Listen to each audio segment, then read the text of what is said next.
diplomatic tours in East Africa, meeting Raila Odinga, U.S. Embassy officials, EU delegations. Mr. Kalaba believes in a future where all Zambians, regardless of their tribe or region, can come together as one in the pursuit of common goals. Well, Mr. Kalaba joins me on the hot seat this morning. I'm your host. My name is Peter Zulu. And just to add that Mr. Kalaba is president of the Citizens First and also presidential candidate for the Orange Alliance. Good morning and welcome to the hot seat. Good morning, PZ, and good morning, our listeners and viewers, wherever you could be listening or watching us from. I'm always glad to be on the hot seat. It's good to always have you on the hot seat. We're live on multiple platforms. We're live on Creature FM on 93.3 FM, also live on Canela FM in Lundazi on 97.7 FM. You can stream us live on the TuneIn app, Radio Garden, and you can be able to listen to us live on YouTube, Hot FM Zambia, on Facebook, Hot FM Zambia. Be sure to tune in and also ask your questions. If you have any questions for Mr. Kalaba, well, you can send them on our Facebook page. You'll be able to read some of those comments and put them forward to Mr. Kalaba this morning. I'd like to start a conversation by, the news we heard yesterday. State House issued a statement stating that President Hakainde Hichilema has refused to sign the Public Gatherings Bill. What is your initial reaction to this news? Well, first of all, I am not surprised by that action, but I'm also disappointed with the levels of insincerity from the head of state. Firstly, I think we need to understand how a government bill finds itself on the floor of the House, or how it gets to Parliament. There is no bill that's called a government bill because there's also a private member's bill. But for a government bill like the one which government sponsored to go on the floor of the House, what happens first of all is that the Ministry of Justice will initiate, they will constitute a government or a cabinet committee. The cabinet committee will then go and present to the full sitting of cabinet. And there is no cabinet, as you and I know, without the president. So the president will chair, they will look at the contents page by page, and then they will say the bill is okay, we can go ahead and sign. So what has happened that the president has said that it is anti-people and therefore he cannot be part of it, I think is hypocritical, and very hypocritical to the very highest level, because that is his bill. That bill has got his face all over it. That bill has got his interests all over it. So there is nothing that is telling us, because he is the one who sponsored that bill. The Minister of Justice was only an envoy on his behalf to take that bill to Parliament. So what has changed? What I can only speculate is that he has understood that what he's up against in this election, he did not anticipate. He knows that the Public Gathering Bill from the Public Order Act has even become more draconian than the Public Order Act was. And because of that, he wants to show that he was not part of it. No, he was part of it. He is responsible, and I think he needs to be held accountable. But I also want to tell you one thing. I don't trust him when it comes to issues like this. At what point did he send back the bill to Parliament? At what point did he refuse to sign the bill into law? Because he could have just sent it back for political convenience, and then they will send it back to him after the elections. Because that is his bill. He is trying to play politics. He said that he won the elections on the 13th of August. He is going to have that bill assented into law. Because that's how he changes. He says there will be no load shedding today, tomorrow there is load shedding. He says ministers will be driving small cars, ministers are driving big cars. He says this and he does the exact opposite. So even this, what you have seen, it must go into it. He's going to have that bill he has produced. Well, Mr. Kalaba, one would argue to say if you put enough pressure on the president and the president listens to the people, shouldn't he be commended for doing so and listening to the people saying the law needs to be really looked into? I'll give you an example of Bill number 7 of 2025. Remember the bill? Yes. That bill number 13 now. Yes, now it's Act number 13. That bill, or now that law now, when there was an outcry I remember that there were colleagues who went to the Constitutional Court. That bill was withdrawn from Parliament. And we all said he has listened to the cries of the people. After two months or so, again he brought it back in another format and said he was going to appoint a committee to go around the country, and they only went in provincial centers. The same content that was withdrawn earlier on was the same content that came back in the very act that we have now. That is the type of a person we are dealing with. When he feels pressure, he will withdraw temporarily, like he has done with this same public gatherings bill. And then, after 2 months, 3 months, if he still remains president of this country, he's going to bring it back. Because that is the Zambia he envisages. That is the Zambia he's looking for. A Zambia where 3 people have to go and apply to the police to tell them, here we are meeting. That is the man that we have in government today. So, the truth of the matter is, if I were the Zambian people, we would not even be excited that he has done that. Because but shouldn't you judge him on his action that is done now, that he said no to all those things that you've highlighted? No. I've just been giving you an example of Act number 13, which is now where he withdrew that bill, and then he took it back after 2 months. When everybody thought he has withdrawn it, he didn't even follow the standing orders of Parliament. It's the same thing he's doing now with the public gatherings bill. That bill, if Mr. Ichilema was elected president in 2026 this year, that bill will see the day of light because it's a temporal setback for him. That is a person who doesn't believe in giving up. He has to find a way of winning in one way or the other, whether right or wrong. He has to do it. And even for that, he has felt the people have complained. What does he do? He temporarily withdraws it because there are elections. He says, I've sent it back. That is something that will come into law. It's a question of time. Make a mistake and vote for him at your own peril. I won't vote for him, and I hope you want to. Well, Mr. Kalaba, the National Assembly spent over 2 weeks passing 70 bills, and the president only managed to assent to 5 bills into law. What do you make of this expenditure of taxpayers' money? It's wastage. On these bills? It's wastage. It's chipante. I was in Parliament for close to 10 years myself. I don't remember us doing even more than 8 bills in the last 10 years I was in the House. For one to say he has done 72 bills in 2 weeks, please, I think for me that is a lack of sincerity. And out of the 72, you only signed 5. Then what was the purpose of you initiating all these bills and have them cleared? What was the purpose? What was the whole issue? I mean, that's a wastage of resources, it's a wastage of time, and it clearly tells you, you have a leadership that does not know whether it's coming or going. Because if someone really knows what they want, they would have pushed only those 5 bills that he wanted. But no, he pushed everything. Parliament was even extended, remember. They extended their sitting until the very end that now the electoral process was kicking in. That's when now Parliament adjourned Sine Die.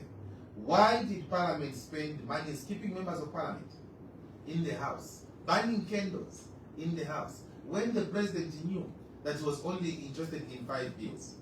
Why did he do that? It is telling you we have a wasteful president.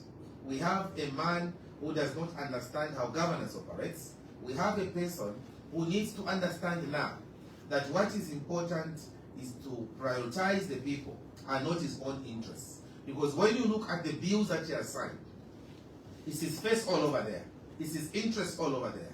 Now, you can't have a leader. What do you mean when you say his face and interest all over there?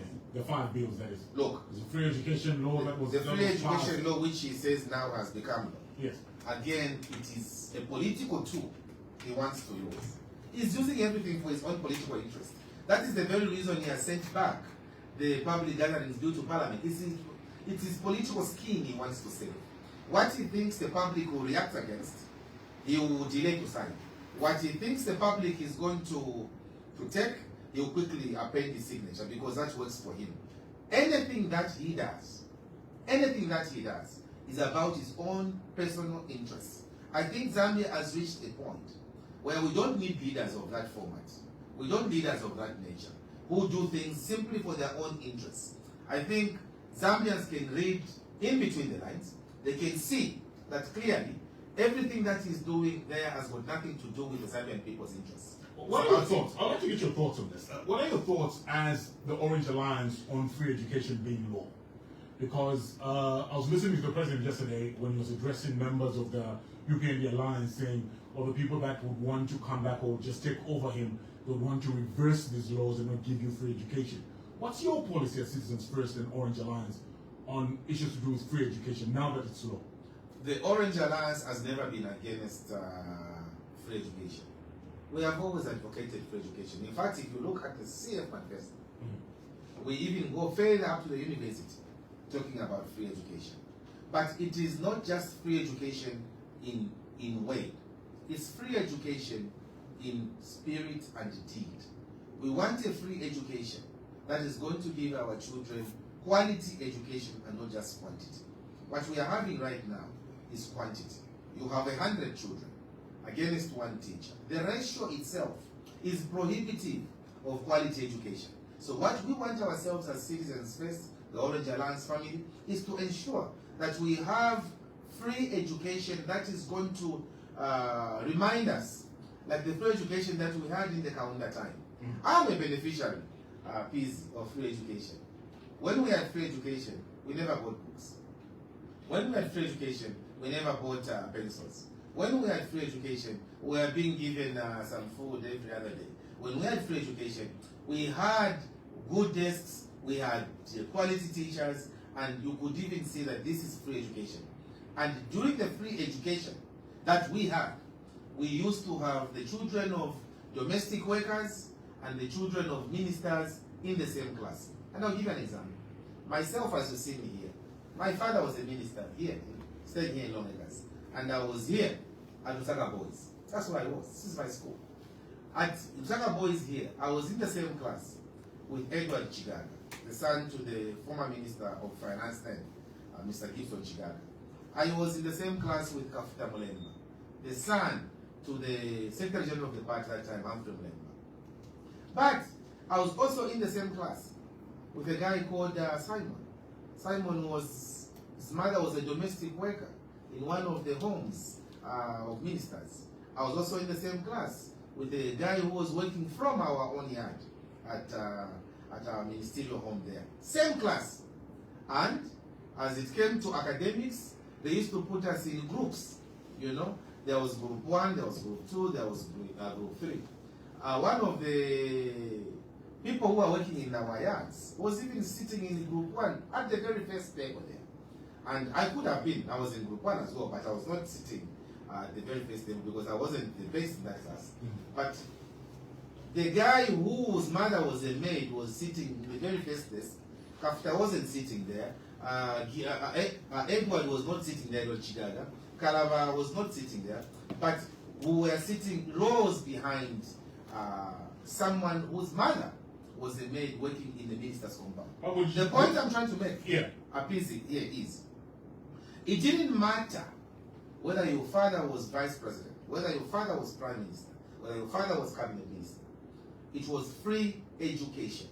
We accessed the same kind of education with the children of domestic workers, with children of farmers, children of marketeers, children of whoever. We all sat in the same class. Today, go to these places they are calling free education. The Citizens First Orange Alliance in government would want to see that the free education we're talking about is one that brings both the rich and the poor in the same class. But we face the same conditions that are being proposed. You can't say you have free education when the children of MPs, children of DCs, children of permanent secretaries are not in those same classes. They are not at the... Isn't that a choice though? Or anything. Isn't that a choice though? Hasn't this free education policy brought back the same scenario you're describing where the privileged and the underprivileged are sitting side by side? And the choice to go to private schools, isn't that a choice by individuals?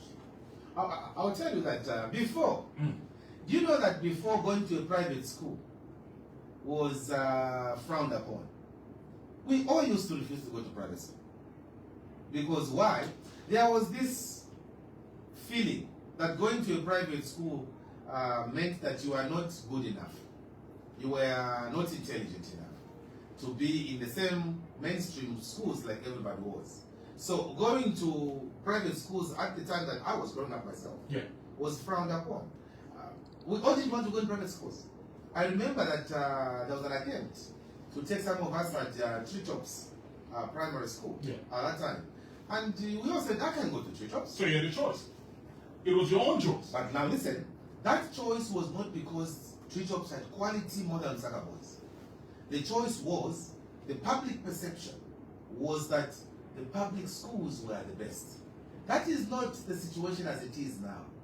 Now, it is public school is designed for people who are struggling, and the rich have now opted to go to better schools, because in these public schools, the free education, as good as it might be, it is not providing the same incentives. It is not giving us the same quality education as the private schools are offering. So, the private schools have remained for those who can afford them. And the community schools, or if you want to call them the public schools, have remained for the underprivileged. I want to throw in something there, President Kalaba. We now have a curriculum that is competence-based and with this free education. Now, it's totally different. Don't you think this is a game changer, that you're now able to access competence-based education, whether private or government schools or public schools where it's free education? Don't you think that will raise the quality to a similar standard? Busy. You know, it's good to talk theories here, and it's good to be practical. How many schools do we have that are doing competence-based kind of qualification or education? Now it's all of them. Yes. Now, go to the rural schools. Go and see what is happening. Go to, even if I can't go to the rural schools, don't waste your time going there. Let's go to these same schools here in Aden Lusaka and see how crowded they are. How can you talk of competence when the pupil-teacher ratio is a scandal? Just that tells you our colleagues are good in talking and cheap at execution. Totally cheap at execution. How will you fix that? The pupil-teacher ratio? We will have to ensure that teachers that have finished schools or that have finished training are not delayed by the bureaucracy that is there. Register to your higher education or to this institution, and then no. We want to move away from there. We want to go to a system where when a teacher finishes school, they already must have a school to go and teach. That is the standard practice. Any government, look at China, how they did it. Look at even here in Zambia, how Dr. Kaunda used to do it. Dr. Kaunda's time, when a teacher finishes his training school at Marco Moffat Teacher Training College, or whichever teacher training college they were at, immediately they finished, they had a choice of choosing 3 schools in 3 provinces. I mean, 3 provinces, not 3 schools. 3 provinces. And they would be sent to one of those 3 that they have chosen. So he would say, my first choice is Lusaka, my second choice is Central, my third choice is Eastern.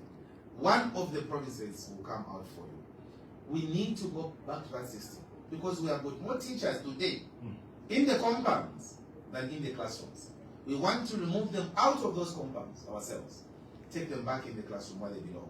We want our children, and I speak as somebody that has been very well versed with education in the rural areas, because I have been a member of parliament in rural Bahati, and I know that children, if they are not given teachers who can stay in their communities, some classes will even go without them having teachers. Now, if you keep teachers here in Lusaka, you keep teachers in Indola compounds, and they cannot go and teach our children, then what's the free education for? We want those teachers that are in the compounds to get employed, and we are going to do that. We are going to begin putting a high premium on the recruitment of teachers, not just announcing, oh, we are doing 15,000 teachers. We have to look at the number of schools we have and the number of teachers that we have, so that we can strike a balance between the teacher and the pupil ratio. Mr. Kalaba, you've been in government before. You know the system.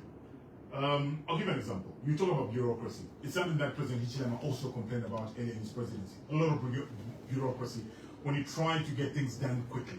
You speak of this getting rid of this bureaucracy to do with teacher recruitment. How are you going to be able to do that? Because there's a certain trend here. You've been in there and you've seen what it takes. Do you think you'll be able to actually get rid of this government bureaucracy and get those teachers employed as quickly as you would want to do that? With relative ease. With relative ease. Because unlike the person I'm talking about who said he was going to do it, he's a talker. Me, I'm action oriented. Me, what I will do is to immediately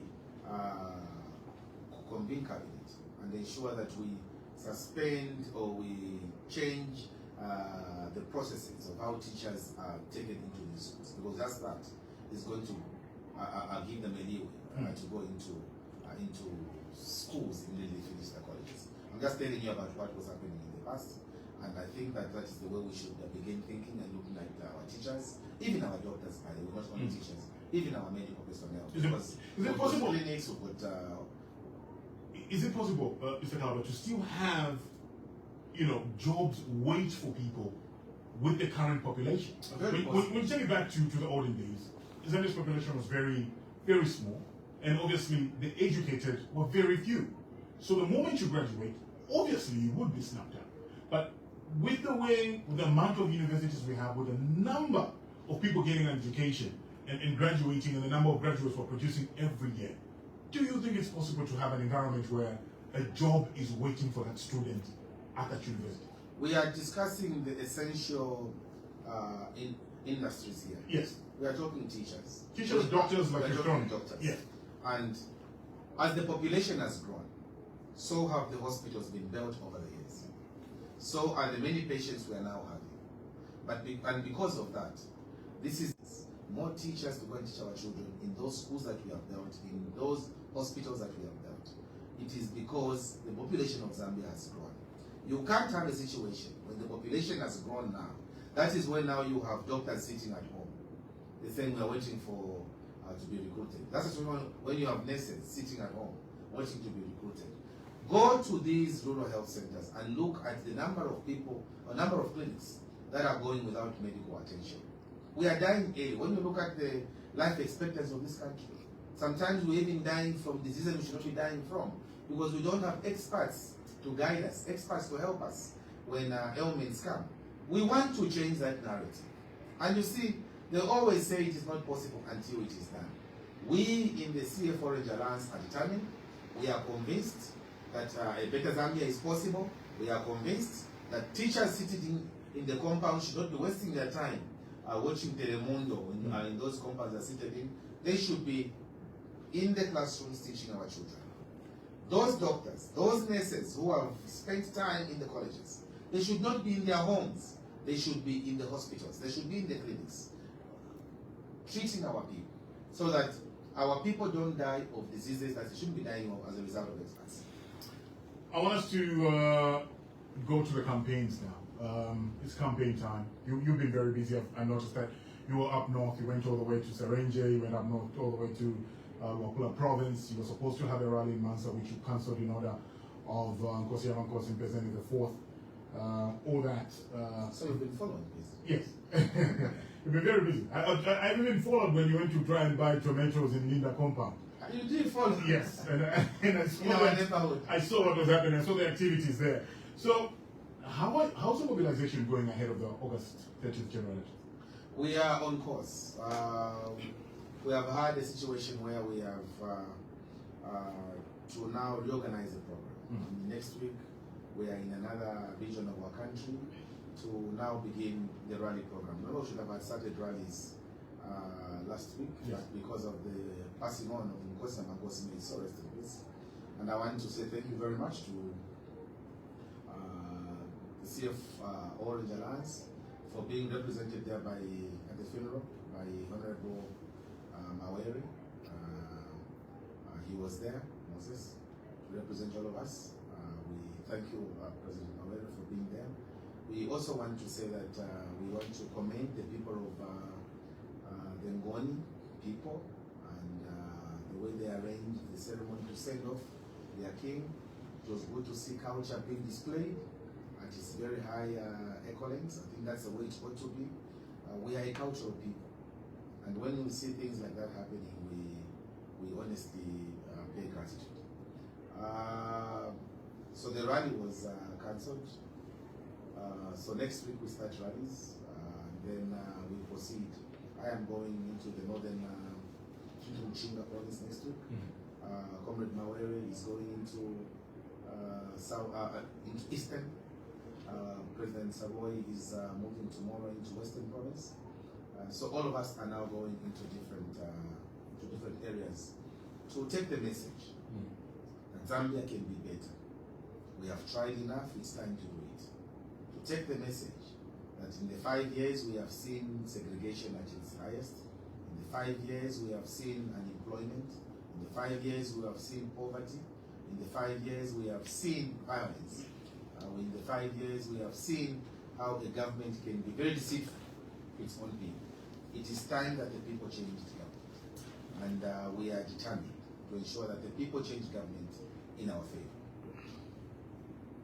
How many parliamentary seats have the Citizens First or the Orange Alliance managed to file in candidates out of the 226 constituencies that are there? We, in the hope that we did not want to split the opposition vote, we wanted to ensure that other opposition parties also filled in other areas where we can take over parliamentary majority. If my memory serves me right, I think it's about 82 that we settled for, and then we left the others for other opposition parties to also fill. And we hope that others also have taken up their role in ensuring that they also take up those seats in order to ensure that we have a majority parliament for the opposition. Because if we don't have 82 seats, where are you going to fill the candidates? I mean, I can't say from here where I'm seated unless I sit. At least you know the majority. Yeah, but we have Luapula, Mchinga, we have some in Northwestern, some in Western, some in the Upper Belt, in Lusaka. So it's across the country. Okay. How do you rate the chances of your members of parliament actually scooping these seats? Since you said you... And you see, before I leave that seat... Yeah, you made the number 82 and you assessed yourselves and said, we're strongest in these 82 constituencies. So how confident are you, how many seats are you confident of scooping from these 82 that you feel? Well, I cannot tell you that we are confident of scooping these seats or those seats. The fact that there are 82 seats that we have said, these are the ones we are going for. We want to win all 82 that we have. And that's just parliamentary level, right? Yes. Have the presidential side. There are 14 presidential candidates taking part in the August 13 polls. How do you rate your chances of forming government after the polls? Well, we are selling our message. The purpose of a campaign like this is the first time that some of us are appearing on the ballot. This is the second time that Harry Kalaba will be appearing on the ballot. And we are selling the message of stability. We are selling the message of peace. We are selling the message of cohesion. We are selling the message that Zambia can be better and that we have tried enough. It's now time to do it. So we are confident in ourselves that the people of Zambia themselves, they'll make a choice. People know us. People have seen us from the past. They know what we can do. They know what we cannot do. So from where I sit myself, the people of Zambia know who is best suited to run this country. It's not for me to take away from any other person. I can only say the people of Zambia know what Kalaba can do. They know what I've stood for. They know that I'm providing stability. I'm providing cohesion. That me and my colleagues in the CF Orange Alliance, what we want is to have a Zambia for everybody, not a Zambia that is segregated. So the choice is entirely in their hands to either choose the Citizens First Orange Alliance or to go any other route that they want. But for us as CF Orange Alliance, we are saying we are here. We are tired of violence in this country. We can't continue like this, where whenever political parties we have to clash. We can't continue like that. It has to come to an end. We can't continue like that, that we have to rely on the database when it comes to recruitment of police and whoever is supposed to be recruited. We can't. That thing has to come to an end. We can't rely on a situation where a president is sincere and he pushes bills, playing games with us all the time like that. That's You'll be launching their manifesto today for the August polls. We launched ours earlier. Yes. You have yours, you launched yours earlier. Let's look at how you intend on dealing with these things. Let's just look at overall on how things are right now. stability with the kwacha. Let's look at the inflation rate, which is at 6.6%. What do you intend to do different to take this country to greater height than we have hit now? What we will do differently ourselves is to get the Zambian economy back in the hands of the Zambian people. Right now, the economy, talk about your inflation rate, talk about your single digits, talk about your whatever I want to talk about here. How many Zambians have been feeling it? Yesterday, by the way, as you were listening to the president, I also took time to listen to him when he was doing his thing. He was saying, Niolole, Musibati, Eurobond. You know, he speaks things from someone who has eaten at lunch and he knows he's going to have supper. We want our marketeers. We want our bus drivers. We want our domestic workers. We want the underprivileged of this country to own this economy, to also feel that they are part of the economic equation of our country. How you intend to which is no longer happening. How will we do it? How we do it is, first of all, not just by giving incentives to outsiders like our colleagues have been doing in the UPN. We want marketeers to be given incentives. We want, Yango drivers to be given incentives. Today, Yango drivers have been crying and crying and crying. Nobody talks about Yango drivers. We want Yango drivers to begin seeing value for their initiative. We want to see a situation where marketeers will be empowered, not just by word of mouth, not just by saying CDF manages after 70,000 or 70 million kwacha, when people cannot feel the CDF in their own communities. Before we want to ensure that whatever we say, makamaka for people that are in the low brackets of this life, they should feel the impact. They should feel their participation. Contracts should be given to everybody, regardless of political affiliation. Let people apply without looking at, no, UPND or UPND, CF or CF. It's a stiff naive.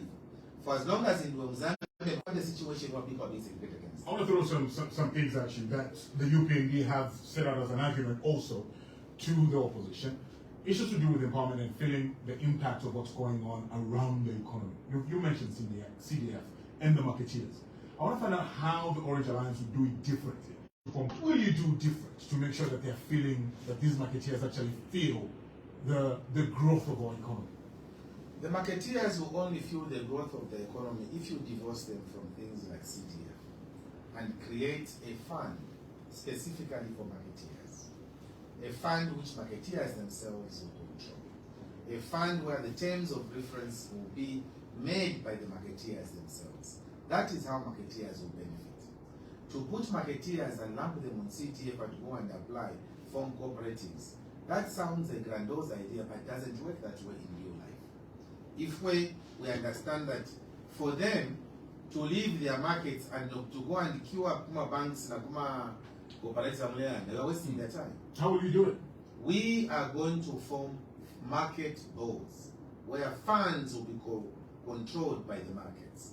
The same markets will be empowered by the Ministry of Local Government, because that's where they belong, or Ministry of Commerce, working in consultation with the Ministry of Local Government.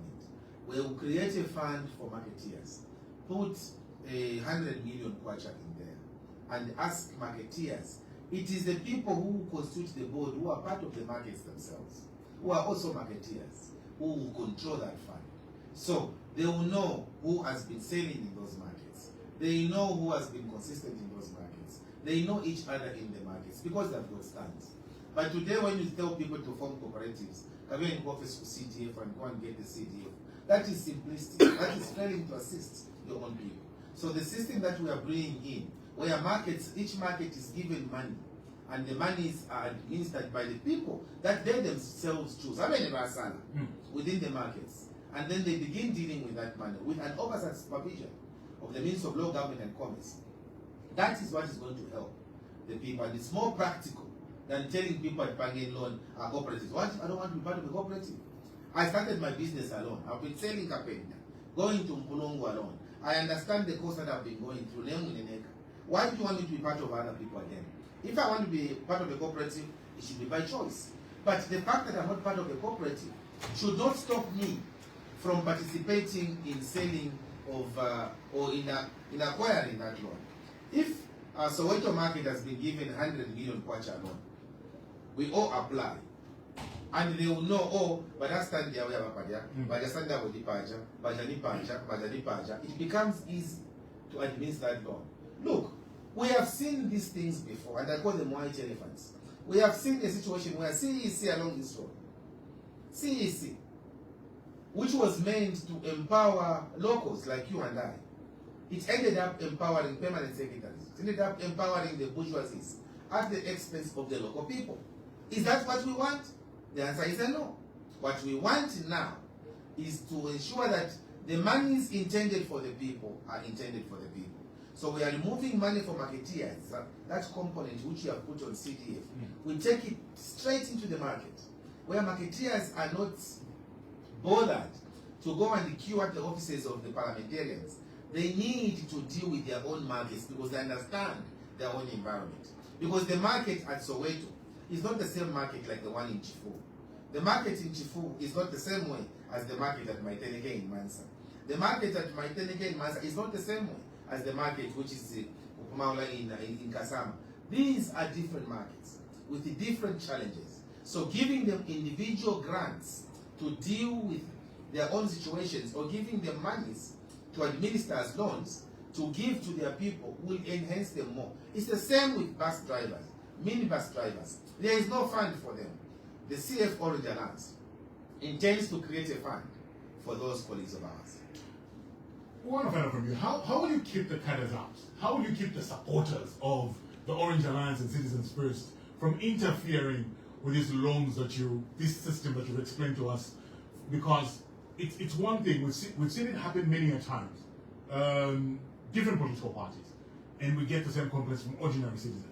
We can't get this money because there's interference. They want you to be, if you're not a member of this political party, you will not benefit from it.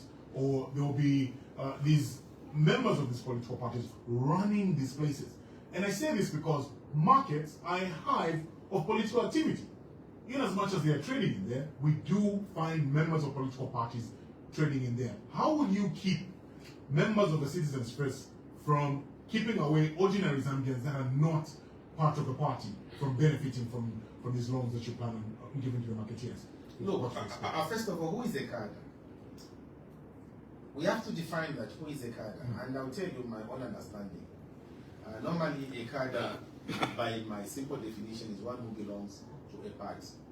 And one who belongs to a party, like my dear lady here, Martha.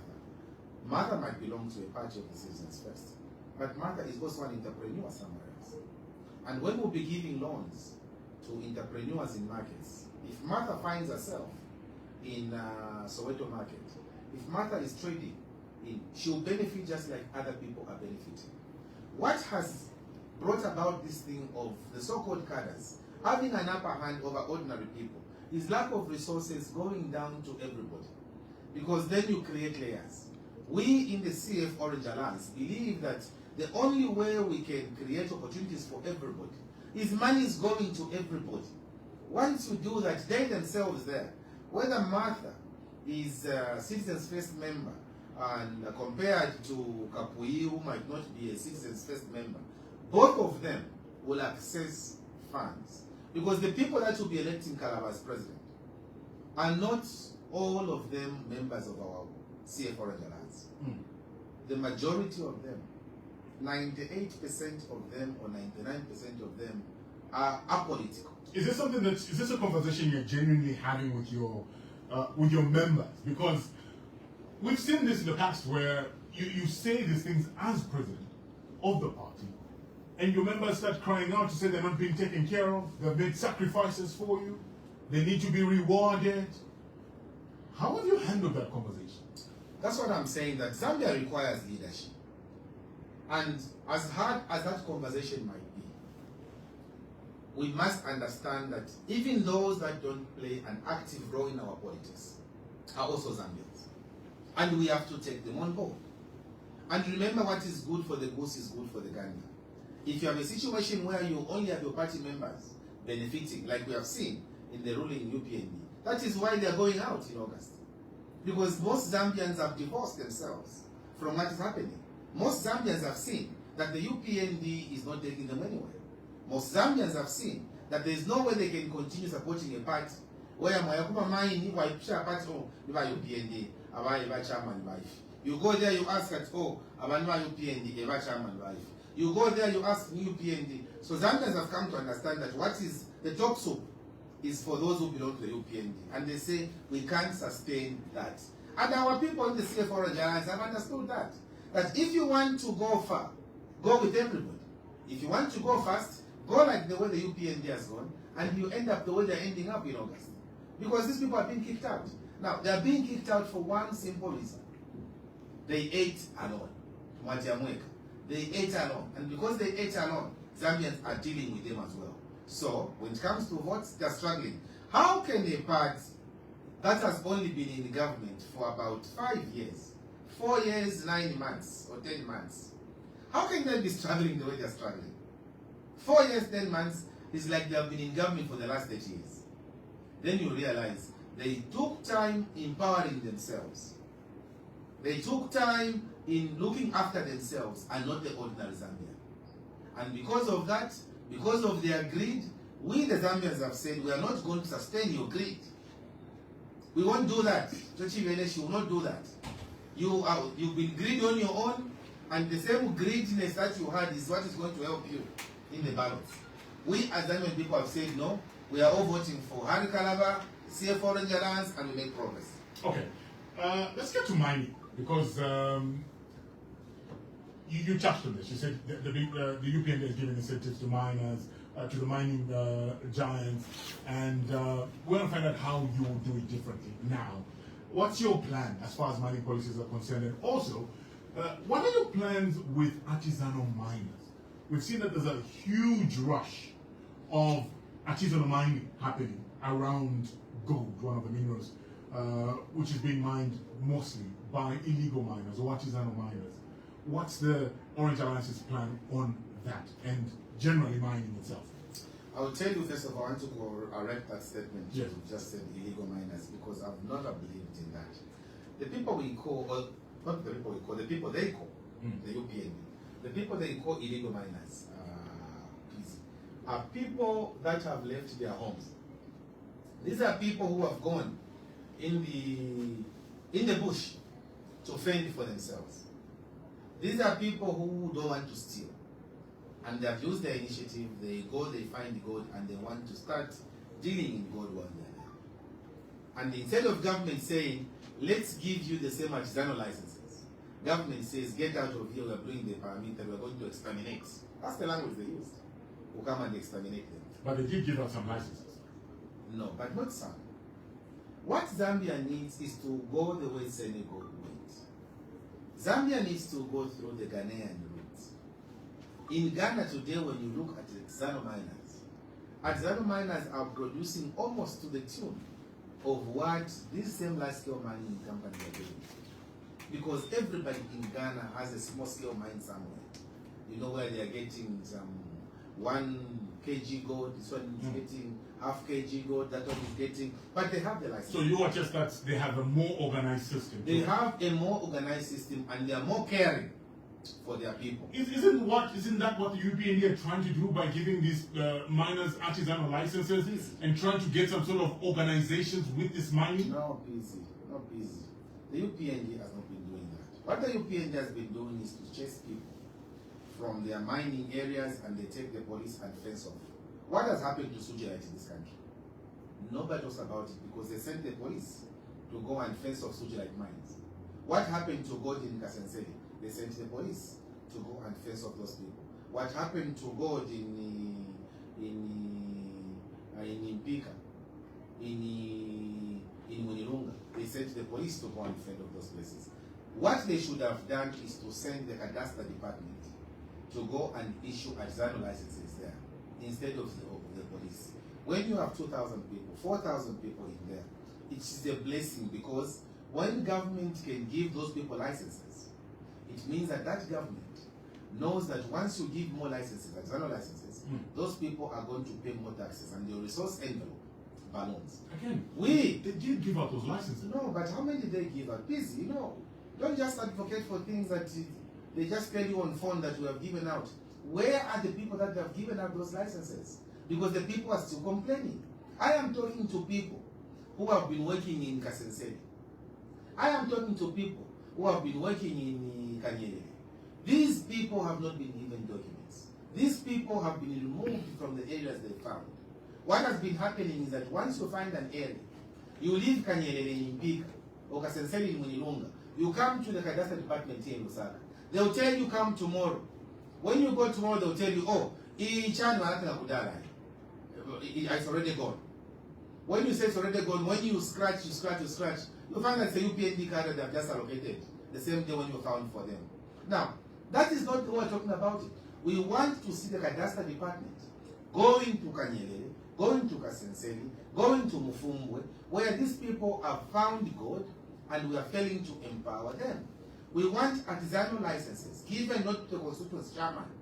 We want them to be given to ordinary Zambians who have developed interests in those mines. That is what we are looking for, and that is not happening. We in the CF Orange Alliance are saying, coming into government, we want to give all those who have been displaced mining licenses. We want them to have those mining licenses so that they can now mine and mine in peace and tranquility. Not the way it is happening now. We want them to continue contributing to the economic emancipation of their country. Not wapeza lelo wabuza TI apasipako sakila kwinango, and then you go back to Sakila as if you are waiting for them here in Lusaka. We don't want that. These are Zambians who need to be empowered.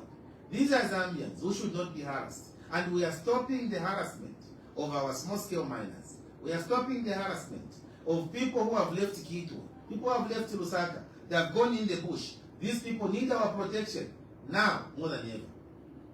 What are your thoughts? We heard from the PS, the Minister of Mining, that said they'll stop using government funds to rescue illegal miners. Yeah. They're spending government money. Let the PS mines go together with his boss this August. Those are the people, when they just hear that we are swearing in, they should not even waste time in the offices because they have not been doing things on behalf of the Zambian people. We want people that are doing things on behalf of the Zambian people. Those are the people that we want. Look, you cannot call people who have found a land and they are working as illegal miners. Senegal would not have reached what it has reached in its mining if this is the way they were treating their people. Ghana today would not have reached what they have reached. Even Zimbabwe, our neighbors here, Zimbabwe is laughing at us because the Zimbabweans, they know what is good for them. Zimbabwe has even created a board, which buys gold from the people who are mining gold, the locals who are doing gold. The Zimbabweans buy from those people without even asking them where does this gold come from. They just say, okay, please bring, is it real gold? It's real gold. Here is your money. The government is buying from the local people as a way of empowering them. The CF intends to do that once we get into government this year. We want, when somebody mines their gold, there is already a market for them, as opposed to what we are seeing now. Yeah,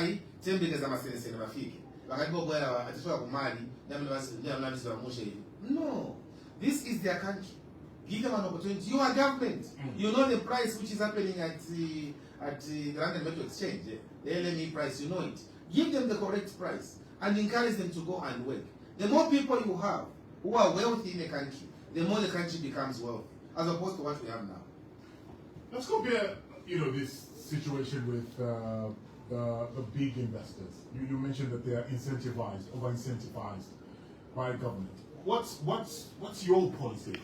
How will you handle the mining sector as far as investors are concerned that are coming in here to mine, large scale? First of all, I'll tell you that we want to have mining investors that are going to have the heart of Zambians at heart. We want to have mining investors that are going to allow the mining conglomerates to also have some Zambians' own shares. We need government to be very proactive in ensuring that our people are not just reduced to being on the dump sites. Yeah, Black Mountains and Pasani. I can cooperative with Black Mountain, but you are failing to make them have a cooperative when you have Mopani, when there is Lumwana, when there is Kalumbia, when there is, Where the real money is, our people are not there. For me, that is a mistake that we are making. We need to expose our people to buying shares in these mining companies and the CF as a way of going around it and ensuring that mining companies begin allowing Zambians to own shares. It's the only way they'll have their worth in this country. If we don't have shares, let shares be sold at the Osaka Stock Exchange. Then we'll know that we are going somewhere. But for as long as we are going to have conglomerates from outside Zambia getting the copper, selling the copper, and Zambians don't even have the money because they're not even banking the money here. There is no money in this economy, please. Why isn't there money in this economy? Here, Niulule. You heard that kind of thing, right? Yesterday. Niulule. Ulula vichani yo bantu wavutika compound yumu. Ulula vichani because malova ya paka muziko yatu. Iyo kamba famous 6 single digit inflation. You're always talking macroeconomics. Zambians want microeconomics. They are tired of Vama single digit inflation. And you, when he said at Niolori, I thought he was going to talk about the issue that we incentivize you people and to ensure that marketeers, minibus drivers, machani, Niolori. Do you know what he was worrying about? That restructuring. Yeah. Even people who are considering to vote my older brother back, I think less than twice. That kind of thing, we are not going anywhere. What we need now are people who are practical. We have had it enough where people from outside Zambia have been incentivized, have been given tax holidays, have been given tax breaks, when our own people in Zambia have not been given tax breaks. That has to come to an end, and come to an end this August. You're listening to the hot seat, and on the hot seat this morning we have President Harry Kalaba, President of the Citizens First and presidential candidate for the Orange Alliance for the August 13th general election. It's now time for you to be part of this conversation. Call now and be part of the show. Dial 0974-870-877. The hot seat on Hot FM. Remember to call us on 0974-70877 0950-955-877. Restrict yourself to asking one question. We want to get as many questions as possible. We know that you would like to ask many questions to Mr. Kalaba joining us this morning on the hot seat. Good morning. Hello, good morning.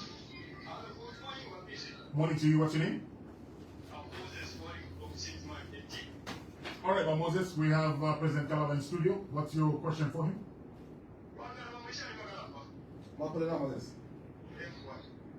question is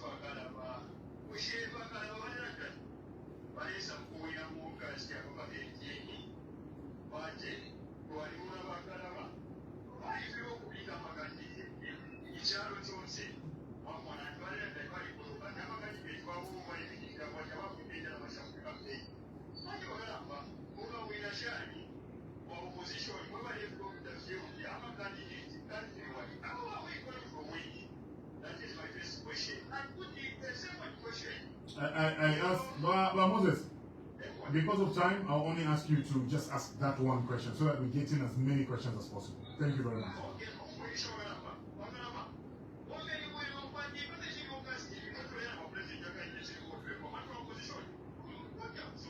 Oh, cheers so much, Moses.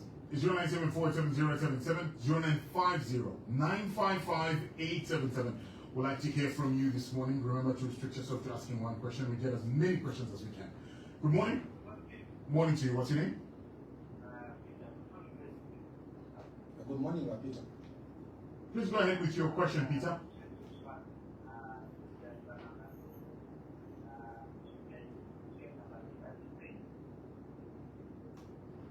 Sorry, come again, Peter. Speak a bit louder.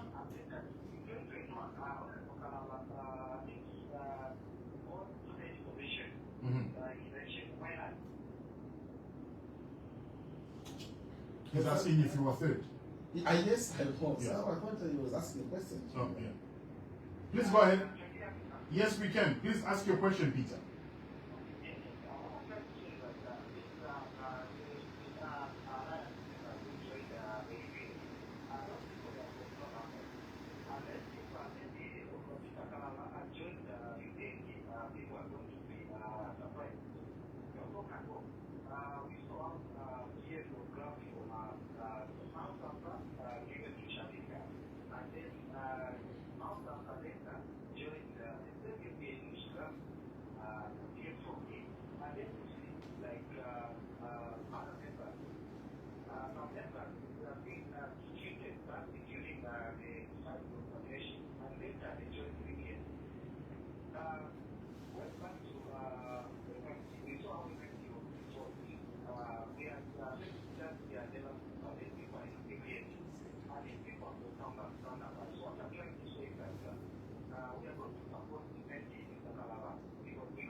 All right, Peter, thank you for your contribution. It's 0974 870 877 0950 955 877.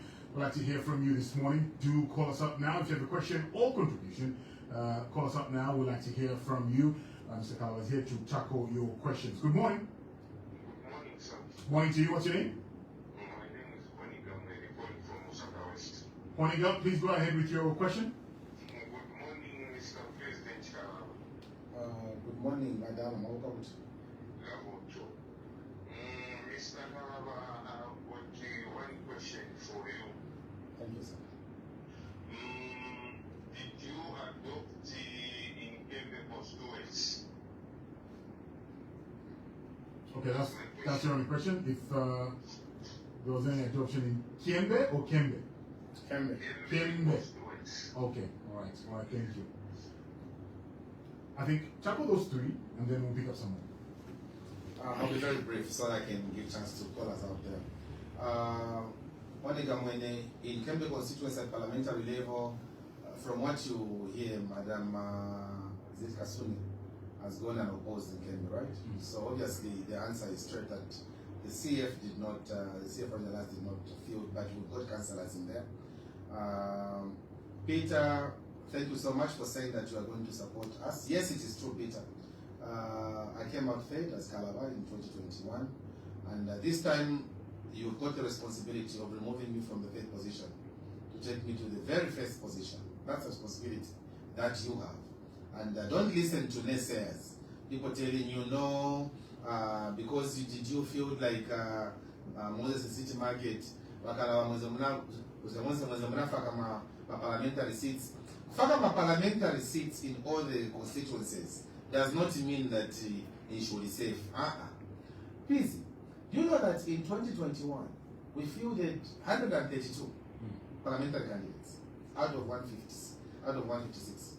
Out of 132, we got 0. We didn't win anywhere. That was a bad strategy. And now we are saying we have to put where we feel we can be very competitive. Put our resources there where we feel be competitive. Win those elections, because you are better off having 50 seats or having 40 seats than having 0 seats when you fielded in 226. The rest we also give others. That's why there are various political parties.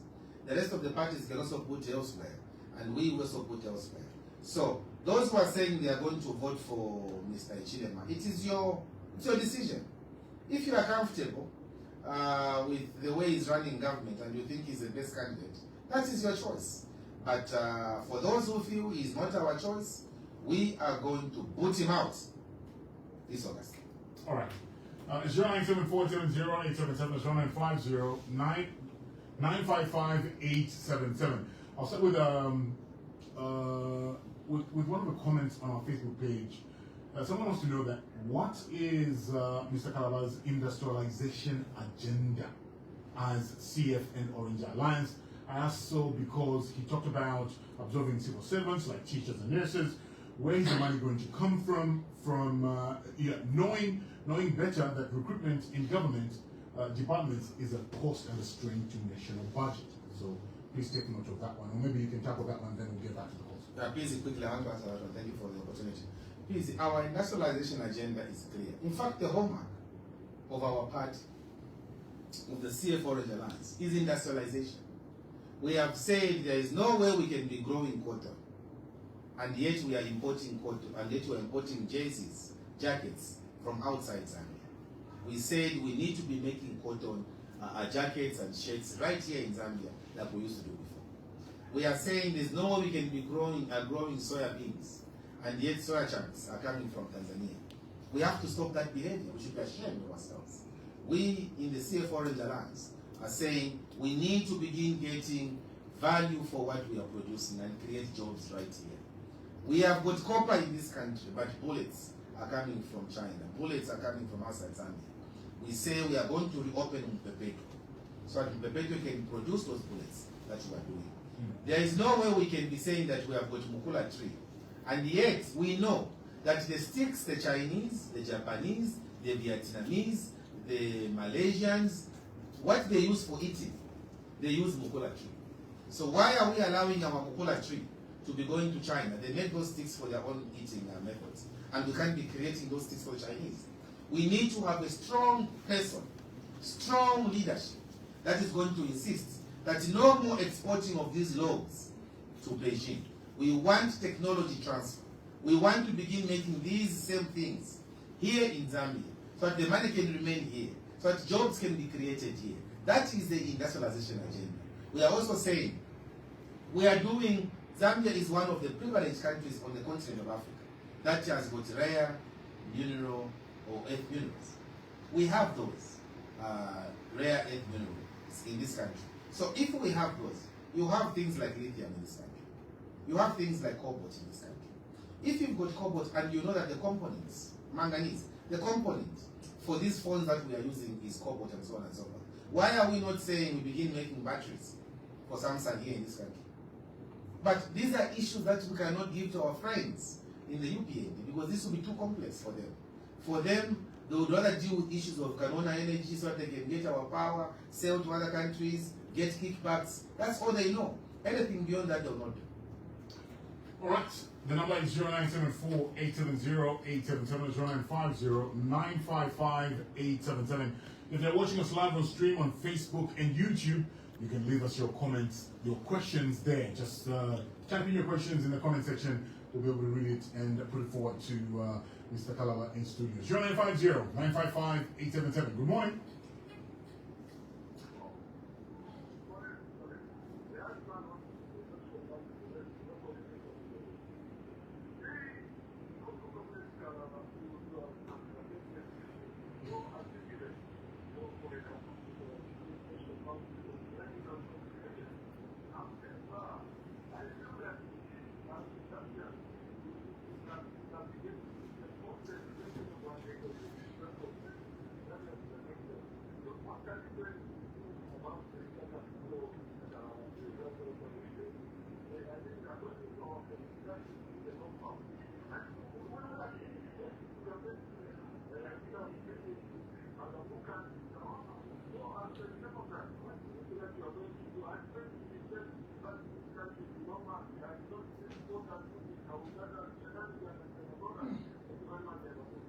All right, Mr. Tembo. Thank you very much.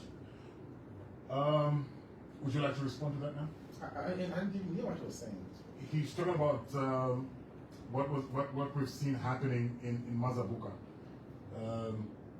Are you going to return the country into normalcy, and like what we've seen where a law has been used that was not assented to, being used to ban political rallies in Mazabuka by the police? And we're just talking about lawlessness in general. No, we are not going back to lawlessness. We are not going back to lawlessness, neither are we going to maintain lawlessness. We're not doing that. What is happening in Mazabuka is targeted at an individual. Targeted at Gary Nkombo. Because Gary Nkombo has broken ranks with an authoritarian system. And they are not happy that he has broken ranks with them. And I know Gary, I was in parliament with him for 2 terms. I know the kind of character he is. And because of that, they underestimated him. And now, the people of Mazabuka have decided to side with Gary Nkombo. Now, these are the things that we saw ourselves earlier on. These are the things that we saw earlier on. And I was telling Gary the other day, I said, Gary, these are the things that we saw some of us earlier on. You know, the draconian way of dealing with other people. Trying to intimidate individuals. Trying to take away his right. Look at the way Gary Nkombo has been treated. Did you see how they tore his outfit? Really, a person that stood with you in thick and thin. The guy never slept when they were taking over power at Mulungushi Conference Center. He was there. Pushing. Even if the guy made a mistake, sure. Is that the way to treat him? And even you people who are busy saying, no, we endorse Mr. HH for the next, we endorse. Even people who are doing those things, I think, look, if they can treat Gary, who contributed like that, what have you contributed yourself, who's just joining them now, that they cannot even treat you worse? You can tell that where you are going, it's convenience. Sometimes, even in poverty, there is dignity. Those who are saying, no, you should continue, even them, deep down in their heart of hearts, they know that we have a problem in this country. And the problem has to be finished now. If we miss this opportunity of finishing the problem now, the problem haunts us, and even deeper after August 13th. Call us up now is 0974-870-877 is 0950-955-877. If you have a question for President Harry Kalaba, do call us up now. Who's ready to tackle those questions. Good morning. Gwina bwanji mwandanzi nano. Okay, walungu kambanti mbele mwana funzo ya bwanji kule Kalaba.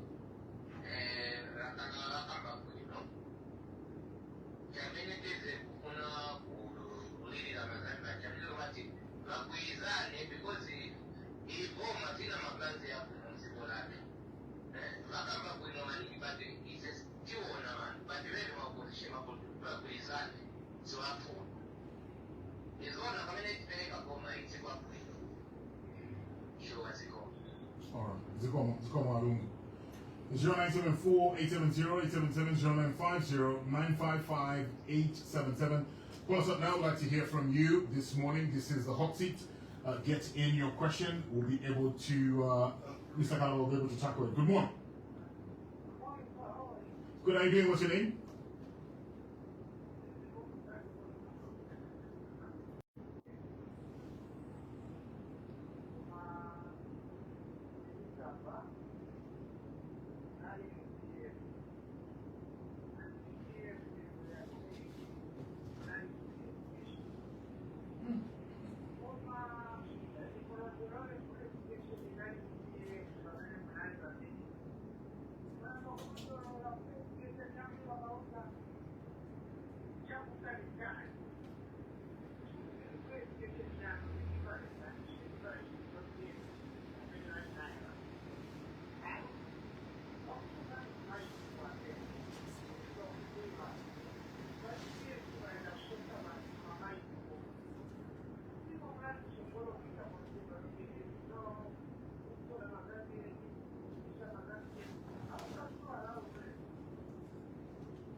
Well, Musanje, we're giving you enough time to get your question in. Oh, his line has been dropped.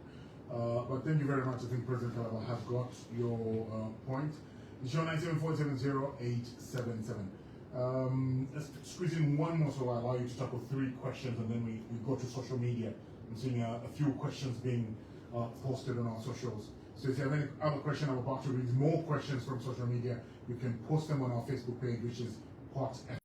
0974-870-877, 0950-955-877. Good morning.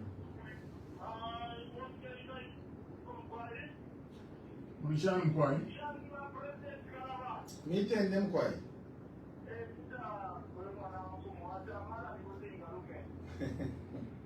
Machama Ipshani. Efio. M1.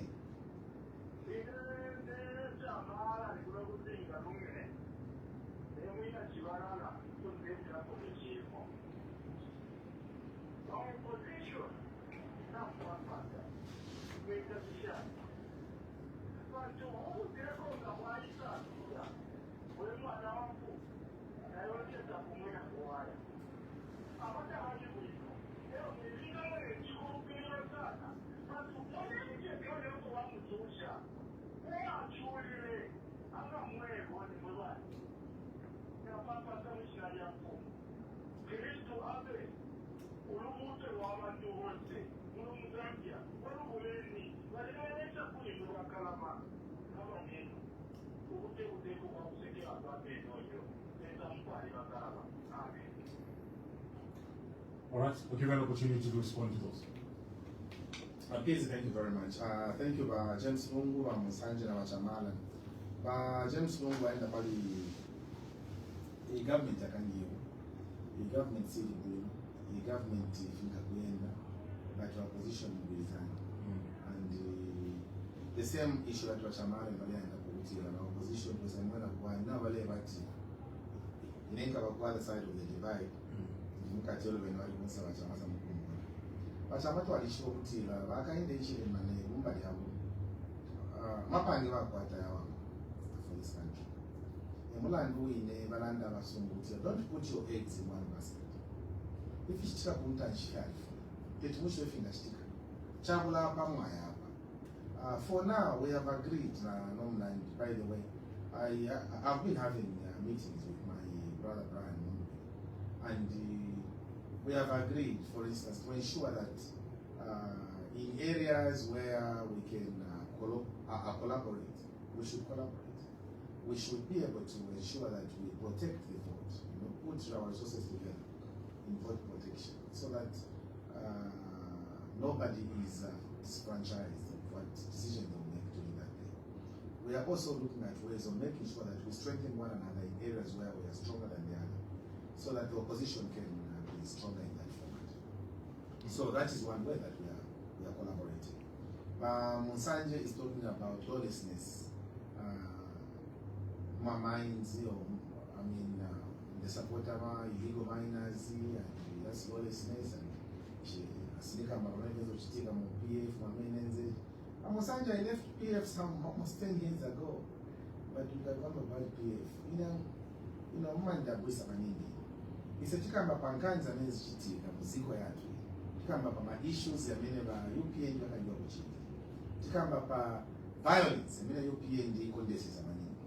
Tikamba pali boza ya mene ida leaders watu wa UPN. Wenye bamuzani vile Roma wastabina mfuti. Kamba vile manje mazuri wastabina mfuti. Ndiye pali problem pa mene yako. Ninzi ambako nda wajabantu wa Musanje but pepani abantu baenda disi. Sorry, they are going. All right. I want to ask you one question, which I've seen so many people on Facebook ask. What are your plans for the youth? I've seen 3 or 4 people that want to find out what the plans you have for the youth are. So I'll just put it in that context. Also, I want to go back to the question. There's so many comments. I just want to circle back to some of them. This one says, good morning. How is President Harry Kalaba going to improve the agriculture sector, and how is he also going to create employment for youth, again, young people, and women in this country? Last but not the least, how is he going to deal with land issues?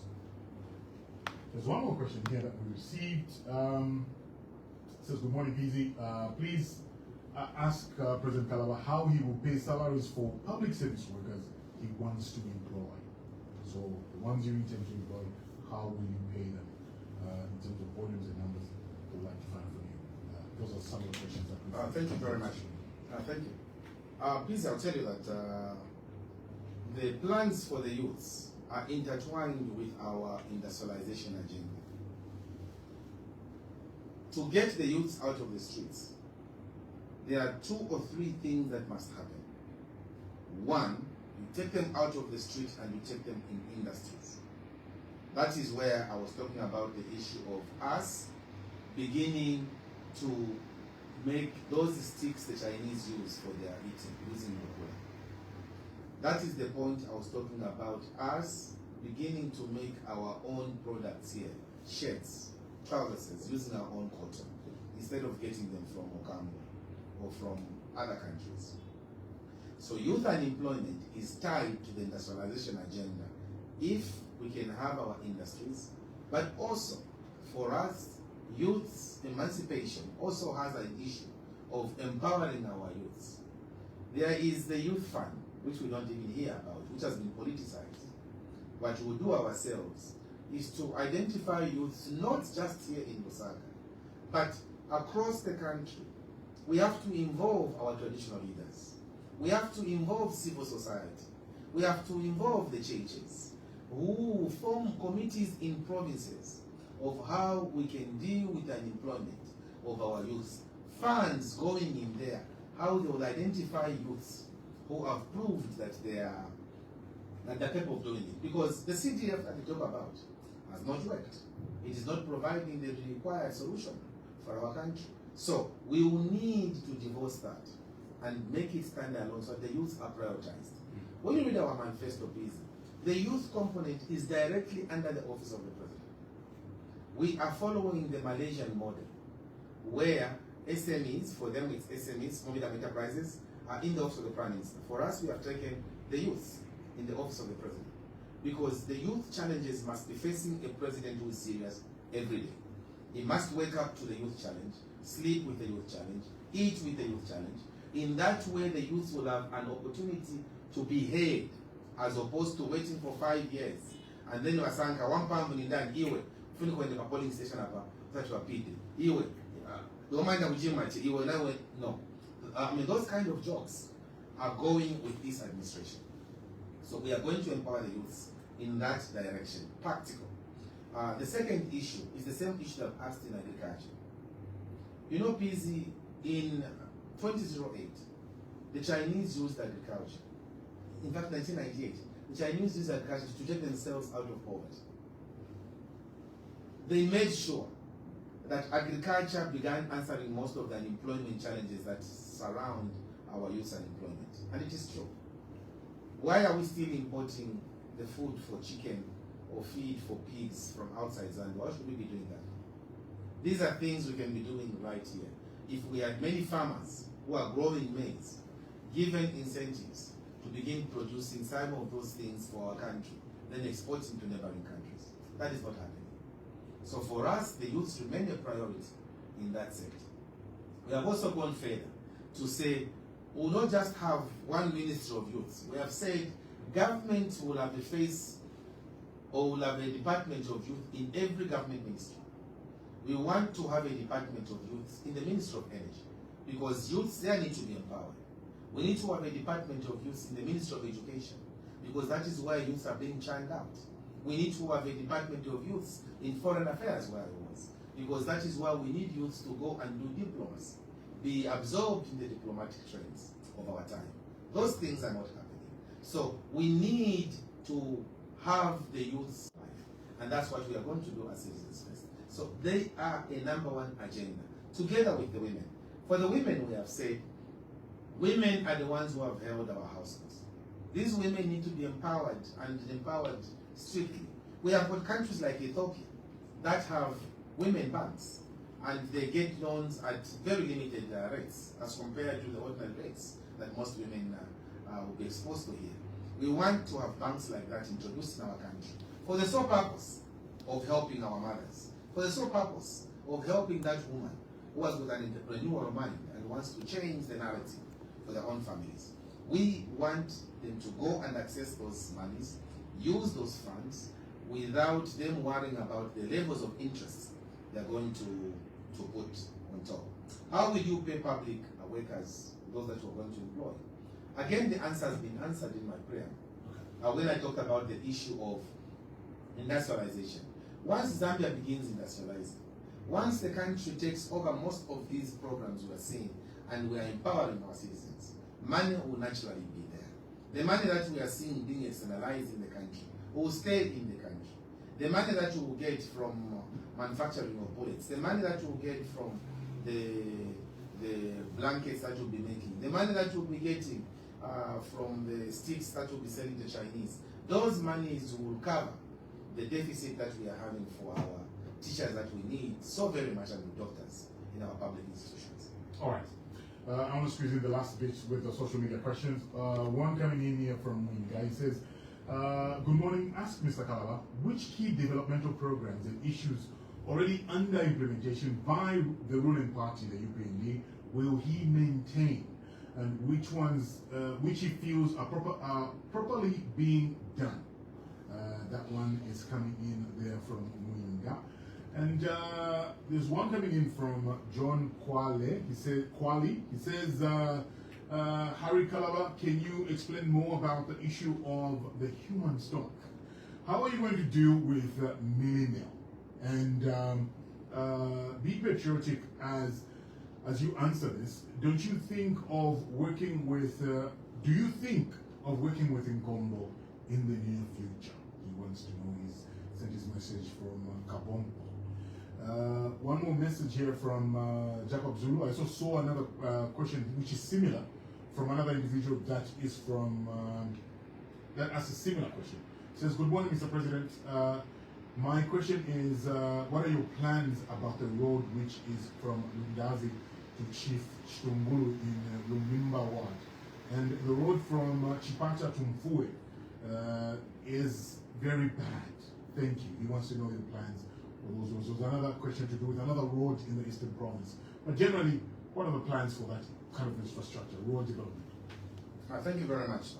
You know, to start with the same road plans from Shtumbulu all the way to Lumimba Ward, and then the road to Mfue. Yes, that road is very pathetic, and this is a road that I've been on myself. I've been to Lumimba. I have been to Msoro. I know these roads, and these roads are being neglected, and it is our intention because, first of all, when we talk about Lumimba, Lumimba is an area in Lumezi area there, which produces a lot of tobacco. It produces a lot of maize as well. And so it is an area where our people are hardworking, but the road network is a disadvantage to them. Coming in government, we have agreed with my brother Mawere, who is coming from Eastern Province, that my brother, these are the areas that you should even go to. Mawere is going to be going to Lumimba next week on Monday. He'll be there, and he's going there for the sole purpose of familiarizing himself with this road. I mean, he knows it better, but we agreed, can we go there and just take stock of the challenges, even in Chadiza, the Chipata Chadiza road. I think take interest, the Chipata Lundazi road. Let's take interest and take stock of these things, because once we come into government, we should not be like our friends who took 6 months to appoint cabinet. We want, today we are elected, sworn in, the following day cabinet is sworn in, and we begin running and doing the work that the Zambians will have elected us to do. How will you deal with minimum price when you come into government? I've always said on minimum price that what will happen is that the price of minimum will come down on its own because we are going to bring in incentive to farmers.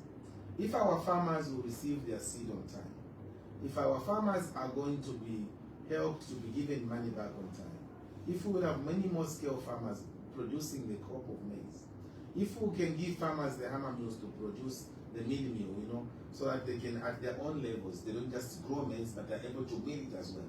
It's going to help them to flood the market. And what will bring the price, the cost of mini meal down, is the flooding of the market with mini meal. Naturally, it will tumble. And you will even see for yourself that the theories we see here, people speak, no, maybe we should do this, we should do that, they will not work. What helped Bakaunda and his people? What helped Bachiluba? What helped Levi Mwanawas? What helped other leaders, Vasat and others, to bring down the cost of labor was the fact that they made sure that the farmers had received enough fertilizer, they grew enough maize, and the competition was stiff. So the price was struggling to go up because it was flooded on the market. The CF Orange Alliance intends to move on that trajectory of ensuring that the market is flooded with the commodity and the price of being meal will tumble naturally. Do you think of working with Gary and Combo in future? Why not? Gary is a citizen. Gary is a patriotic citizen who has proved beyond reasonable doubt that he's not a coward. He is not a coward. He has done what many people are failing to do. He has done what many people have failed to do, Gary. And so for me, those are Zambians that need to be held in high esteem. Gary needs to be supported. He doesn't need to be frowned upon. Gary is a patriotic citizen who has fought his way, believed in a cause, only to realize that, as he himself has said, if I knew what I know now, I would not have made the decision that I made. Many of us sometimes find ourselves in that scenario, where we support a system, and then you find out that this is not what I was supporting. We resign. We take another path. So Gary should not be frowned upon. He needs our support. Well, President Kalaba, I'd like to thank you very much for coming to the hot seat this morning. PC, thank you so much for having me. It's always a pleasure being on the hot seat. I hope you'll have me again here before the elections. Busy period. Very, very busy period. Busy period it is. Busy period it is. But God is providential. We'll see us soon. All right. There you have it. That there was our guest, President of the Citizens First